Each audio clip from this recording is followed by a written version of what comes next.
यद्यपि यदि आप किसी ऐसे व्यक्ति का ब्रेकअप करना चाहते हैं जिससे आप प्यार करते हैं और जानते हैं कि आप दोनों का रिश्ता बेहतर रहेगा, तो इसमें कोई भी बुरी बात नहीं है और कोई भी इसे गलत साबित नहीं कर सकता। इसके साथ ही यदि आप उसके साथी से ईर्ष्या करते हैं या फिर किसी एक के सामने उसके साथी की सबसे करीबी दोस्त होने का या एक्स गर्लफ्रेंड होने का दावा करते हैं, तो कुछ अनुभवी जोड़े आपके इस उद्देश्य को आसानी से समझ सकते हैं। यदि यही आपका लक्ष्य है, तो आप ये जो भी कर रहे हैं उसके पूरी तरह से उचित होने की पुष्टि करना न भूलें। और खुद से कुछ नैतिक सवाल करें।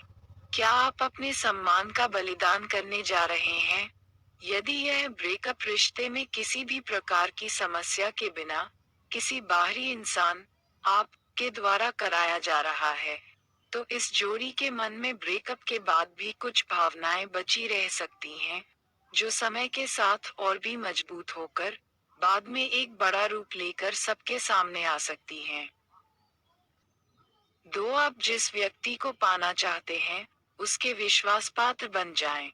यदि आप अपने सपनों के पुरुष या किसी महिला का उसके विशेष व्यक्ति के साथ ब्रेकअप कराना चाहते हैं, तो आपको धीरे धीरे ही सही लेकिन उन दोनों के बीच में आना होगा।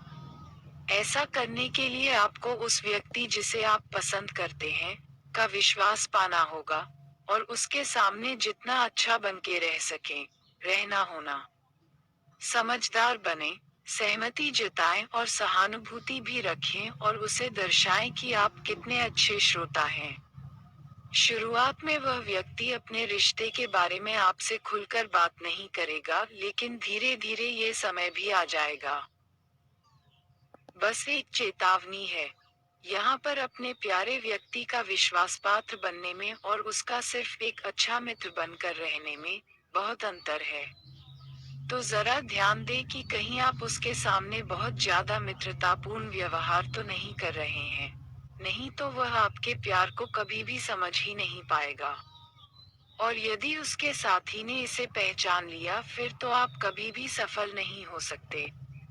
ये हर समय अच्छे और सटीक परिणाम नहीं देता। उस व्यक्ति के रिश्ते की कमियों को दर्शाएं। हर एक रिश्ते में कोई न कोई कमी होती ही है और जोड़े के कुछ सालों तक साथ में रहने के बाद इनके ब्रेकअप की संभावना कम ही रहती है। यदि आप कुछ कर सकते हैं, तो वह ये कि उस व्यक्ति के रिश्ते की आलोचना कर सकते हैं, उसके साथी की आलोचना कर सकते हैं या फिर किसी भी तरह से उसके रिश्ते के बर्बाद होने का विश्वास दिला दें। यह उस व्यक्ति को गुस्सा दिलाएगा, बचाव के लिए प्रेरित करेगा और रिश्ते को बेहतर बनाने के लिए पहले भी ज्यादा समर्पित बना देगा।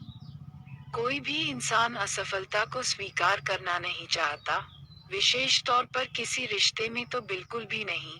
तो आपको तब तक इंतजार करना होगा जब तक कि वह इंसान खुद से ही अपने रिश्ते में किसी परेशानी को नहीं महसूस कर लेता। आप उसके द्वारा उसके रिश्ते की बातों को सुनकर भी शुरुआत कर सकते हैं। कुछ अबोध सवाल करें। उदाहरण के लिए, यदि आपको मालूम है कि कल शाम को उसका बॉयफ्रेंड आपको किसी और दोस्त के साथ में नजर आया था, तो यदि आप चाहें तो उसे बता सकते हैं या उससे पूछ सकते हैं कि कल तुम अपने बॉयफ्रेंड के साथ वहां घूम रही थी, या तुम्हारी कल शाम कैसी थी। या फिर चाहें तो उससे सिर्फ इतना भी पूछ सकते हैं कि तुम्हारी कल की शाम कैसी गुजरी। यदि वह आपको जरा सी भी दुखी नजर आए, तो सिर्फ इतना बोले, तुम्हारा वीकेंड कैसा था। और इसके बाद आगे का हाल सुनने को तैयार हो जाएं। उससे पूछें, कल तुम्हें कैसा महसूस हुआ। कुछ ऐसे ही सवाल करें जो उस इंसान को बोलते रहने पर मजबूर कर सके और उसके रिश्ते में आई हुई दरारों को देखना शुरू कर सके। बदकिस्मती से, यदि सामने वाला इंसान अपने साथी के बारे में कुछ भी बुरा नहीं बोल पा रहा है, तो शायद आप एक बेहद मजबूत रिश्ते को तोड़ने का प्रयास कर रहे हैं। लेकिन यदि आपने खुद को उस व्यक्ति का विश्वास पात्र बना लिया है, तो फिर ऐसा होने की कम ही संभावना व्यक्त की जा सकती है।